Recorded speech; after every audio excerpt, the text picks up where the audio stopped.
Hi hello, ഫൗണ്ടേഷനും കൺസീലറും ഒന്നുമില്ലാതെ minimal products കൊണ്ട് എങ്ങനെ ഒരു ഫംഗ്ഷൻ ലുക്ക് ക്രിയേറ്റ് ചെയ്യാൻ നോക്കട്ടെ. ആദ്യം തന്നെ ലാക്ടോ കലാമിൻ്റെ ഒരു ഫേസ് ലോഷനാണ് അപ്ലൈ ചെയ്യുന്നത്. ഇത് കോമ്പിനേഷൻ സ്കിന്നിന് ബെസ്റ്റ് ആയിട്ടുള്ള ഒരു ലോഷനാണ് കേട്ടോ. അപ്പോൾ അത് നല്ല രീതിക്ക് ഒന്ന് അപ്ലൈ ചെയ്ത് കൊടുക്കുന്നുണ്ട്. ഇനി സെക്കൻഡായിട്ട് റീക്കിളിൻ്റെ സൺസ്ക്രീൻ ആണ് നമ്മൾ യൂസ് ചെയ്യുന്നത്. ഇന്നത്തെ എൻ്റെ മേക്കപ്പ് ആർട്ടിസ്റ്റ് എന്ന് പറയുന്നത് എൻ്റെ ഒരു കസിൻ കൂടെയാണ് കേട്ടോ. അപ്പോൾ ആൾക്ക് ഭയങ്കര ഇഷ്ടമാണ് മേക്കപ്പ് ചെയ്ത് കൊടുക്കുക എന്നൊക്കെ ഉള്ളത്. അപ്പോൾ ഞങ്ങൾ ജസ്റ്റ് ഒന്ന് ട്രൈ ആക്കാമെന്ന് വിചാരിച്ചിട്ടാണ് ഞങ്ങൾ ഈ ഒരു ലുക്ക് ക്രിയേറ്റ് ചെയ്തെടുക്കുന്നത് കേട്ടോ.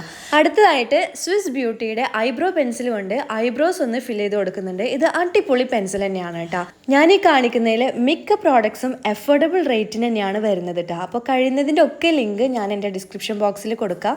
അപ്പോൾ എല്ലാവരും ഒന്ന് ചെക്ക് ചെയ്ത് നോക്കാം. നിങ്ങൾക്ക് ആവശ്യമുണ്ടെങ്കിൽ നിങ്ങൾക്ക് വാങ്ങിക്കാവുന്നതാണ് കേട്ടോ. ഐബ്രോസ് ഫിൽ ചെയ്താൽ തന്നെ കംപ്ലീറ്റ്ലി നമ്മുടെ ലുക്ക് ഒന്ന് മാറും. അപ്പോൾ അതുകൊണ്ട് തന്നെ എനിക്ക് പേഴ്സണലി ഇഷ്ടമുള്ളൊരു കാര്യമാണ് ഐബ്രോസ് ഫിൽ ചെയ്യുന്നത്. അടുത്തായിട്ട് സ്വിസ് ബ്യൂട്ടിയുടെ ഐ ഷാഡോ പാലറ്റ് എടുത്തിട്ടുണ്ട്. അതിൽ സ്കിൻ ഷെയ്ഡ് എടുത്തിട്ട് നമ്മുടെ ഓയിൽനെസ് ഒക്കെ ഒന്ന് പോകാൻ വേണ്ടിയിട്ട് കോമ്പാക്റ്റ് പൗഡറിന് പകരമായിട്ട് നമ്മളൊന്ന് അപ്ലൈ ചെയ്ത് കൊടുക്കുന്നുണ്ട്. അപ്പോൾ ഓയിൽനെസ് ഒക്കെ ഒന്ന് പോയി നല്ല മാറ്റ് ഫിനിഷ് കിട്ടാൻ വേണ്ടിയിട്ട് ഇത് ഹെൽപ്പ് ചെയ്തു കേട്ടോ. ഫസ്റ്റ് ടൈമാണ് കേട്ടോ എനിക്കൊരാൾ മേക്കപ്പ് ചെയ്ത് തരുന്നത്. ഞാൻ എൻ്റെ കല്യാണത്തിന് പോലും മേക്കപ്പ് ആർട്ടിസ്റ്റിനെ കൊണ്ട് മേക്കപ്പ് ചെയ്തിട്ടില്ല. ഞാൻ തന്നെയാണ് ചെയ്തിട്ടുണ്ടായിരുന്നത്. അതുകൊണ്ട് തന്നെ എനിക്ക് അതിൻ്റെതായിട്ടുള്ള ഒരു എക്സൈറ്റ്മെന്റ് ഉണ്ടായിരുന്നു കേട്ടോ. അടുത്തതായിട്ട് ഐ ലുക്കാണ് ചെയ്യുന്നത്. അപ്പോൾ ആ സെയിം സ്കിൻ ഷെയ്ഡ് വെച്ചിട്ട് തന്നെ നമ്മളൊരു ബേസ് കൊടുക്കുന്നുണ്ട്. അടുത്തായിട്ട് ഐ ഷാഡോ ഇട്ട് കൊടുക്കുന്നുണ്ട്. മിനിമൽ ലുക്ക് ആയതുകൊണ്ട് തന്നെ വളരെ ലൈറ്റ് ആയിട്ടാണ് എല്ലാം തന്നെ ചെയ്യുന്നത്. നമ്മൾ യൂസ് ചെയ്തിട്ടുള്ള ഐ ഷാഡോ പാലറ്റ് സ്വിസ് ബ്യൂട്ടിയുടെ 04 ഷെയ്ഡ് വരുന്നതാണ് കേട്ടോ. നെക്സ്റ്റ് എൻ്റെ ഓൾ ടൈം ഫേവറേറ്റ് ആയിട്ടുള്ള ഡാസ്ലർ ഐലൈനർ വെച്ചിട്ടാണ് കേട്ടോ കണ്ണെഴുതുന്നത്. എനിക്ക് വിങ്ഡ് ഐലൈനർ ക്രിയേറ്റ് ചെയ്യാനാണ് കേട്ടോ ഇഷ്ടം. അപ്പോൾ അതുകൊണ്ട് തന്നെ ആൾ അതുപോലെ ചെയ്ത് തന്നിട്ടുണ്ട് കേട്ടോ. അടുത്തായിട്ട് ലാക്മെ ഐക്കോണിക് കേളി മസ്കാരയാണ് നമ്മൾ യൂസ് ചെയ്യുന്നത്. ഇതിന് നമ്മുടെ ഐലാഷിന് അനുസരിച്ചിട്ടുള്ള ഒരു ആപ്ലിക്കേറ്റർ ആണ് കേട്ടോ വരുന്നത്. അതുകൊണ്ട് തന്നെ സ്മഡ്ജ് ഒന്നും ആവാതെ ഈസി ആയിട്ട് നമുക്ക് അപ്ലൈ ചെയ്യാവുന്നതാണ് കേട്ടോ. നെക്സ്റ്റ് നമ്മൾ നിക്സിന്റെ ലിപ്സ്റ്റിക് ആണ് എടുത്തിട്ടുള്ളത്. ഇതിന്റെ ഷെയ്ഡ് വന്നിട്ട് സെഡക്ഷൻ ആണ് കേട്ടോ. ഇതൊരു അടിപൊളി ലിപ്സ്റ്റിക് ആണ്. എല്ലാ സ്കിൻ ടോണിനും ഈസി ആയിട്ട് യൂസ് ചെയ്യാവുന്നതാണ് കേട്ടോ. പിന്നെ ഇതൊരു പ്ലംബിംഗ് എഫക്റ്റ് വരുന്നുണ്ട്. ഇതൊരു മാറ്റ് ഫിനിഷും കൂടെയാണ്. ഈ ലിപ്സ്റ്റിക് യൂസ് ചെയ്യുമ്പോൾ ചെറുതായിട്ട് ഒരു നീറ്റിൽ അനുഭവപ്പെടുന്നുണ്ട് കേട്ടോ. അത് അതിൻ്റെ പ്ലംബിംഗ് എഫക്റ്റ് കൊണ്ടാണ്.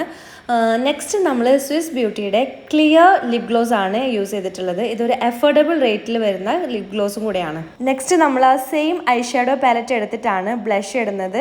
കോറൽ പിങ്ക് ഷെയ്ഡാണ് കേട്ടോ നമ്മൾ യൂസ് ആക്കുന്നത്. അടുത്തായിട്ട് ഇൻസൈറ്റ് കോസ്മെറ്റിക്സിൻ്റെ ഹൈലൈറ്റർ ആണ് എടുത്തിട്ടുള്ളത്. ഇതിൻ്റെ ഷെയ്ഡ് വന്നിട്ട് മെർമെയ്ഡ് സ്കെയിലാണ്. നല്ല ക്രീമി ടെക്സ്ചറാണ് ഇതിന് വരുന്നത് കേട്ടോ. ഈസി ആയിട്ട് ബ്ലെൻഡ് ആവുന്നുണ്ട്. എൻ്റെ പേഴ്സണൽ എക്സ്പീരിയൻസ് വെച്ച് പറയുകയാണെങ്കിൽ ഈ ഹൈലൈറ്റർ ഒരിക്കൽ പോലും യൂസ് ചെയ്യാത്തവരാണെങ്കിൽ മസ്റ്റ് ബൈ ആയിട്ടുള്ള ഒരു പ്രോഡക്റ്റ് ആണ് കേട്ടോ.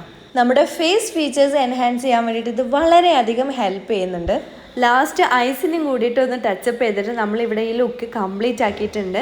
ഇനി ഫൈനൽ ലുക്ക് എങ്ങനെയുണ്ടെന്ന് നിങ്ങൾ എന്നെ നോക്കിയിട്ട് പറയണം കേട്ടോ. എന്തെങ്കിലുമൊക്കെ മാറ്റമുണ്ടോ എന്നുള്ളതൊക്കെ. നമ്മളിതൊക്കെ ഇട്ടിട്ട് കുറച്ച് ഫോട്ടോസൊക്കെ എടുത്തിട്ടുണ്ട്. ഞാൻ ഇതിൻ്റെ ലാസ്റ്റായിട്ട് ആ ഫോട്ടോസും കൂടിയിട്ട് ഇൻക്ലൂഡ് ചെയ്യാം കേട്ടോ. അപ്പോൾ ഈ ഡ്യൂവി മേക്കപ്പ് ലുക്ക് നിങ്ങൾക്ക് ഇഷ്ടമായോ ഇല്ലയോ എന്നുള്ളത് കമൻറ്റ് ബോക്സിൽ അറിയിക്കുക. ഇനി അടുത്ത വീഡിയോ ആയിട്ട് വരാം. അതുവരേക്കും ബൈ ബൈ.